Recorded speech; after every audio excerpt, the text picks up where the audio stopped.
ఈ వీడియో అందరికీ తెలిసే ఉంటుందండి. మజ్జిగలో చేపలను ఒక 5 మినిట్స్ ఉంచి తర్వాత మామూలు వాటర్‌తో శుభ్రంగా వాష్ చేసి చేపల పులుసు పెడితే చాలా బాగుంటుంది. ఇంతకు మించిన ఇదే మంచి టిప్ అని కూడా చెప్పాను. కానీ ఈ ప్రాసెస్‌ని అస్సలు ఎవ్వరూ ఫాలో అవ్వద్దు. కూరంతా పాడైపోయిందని కూడా చెప్పాను కదా! నేనైతే అప్పటినుంచి అస్సలు ఈ మజ్జిగ అనేది వాడడం లేదు చేపలను కడగటానికి.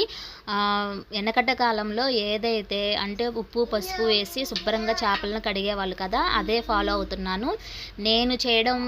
నేను చేసే ప్రాసెస్ తప్పయిందో లేదంటే ఎక్కడ మిస్టేక్ అయిందో తెలియదు, కానీ ఆ రోజు పులుసు మొత్తం పాడైపోయింది. మొత్తం డస్ట్‌బిన్‌లో వేయడం కూడా చూపించాను. ఇక మళ్ళీ ఇంకొకసారి తెచ్చుకున్నప్పుడైతే నేను అస్సలు ఆ మజ్జిగలో అనేది నేను ఉంచలేదన్నమాట చేపలను. మామూలుగా నీళ్ళతో వాష్ చేసేసుకొని ఇంకా పులుసుకు కావాల్సినన్ని మసాలా అంతా కలుపుతున్నానండి.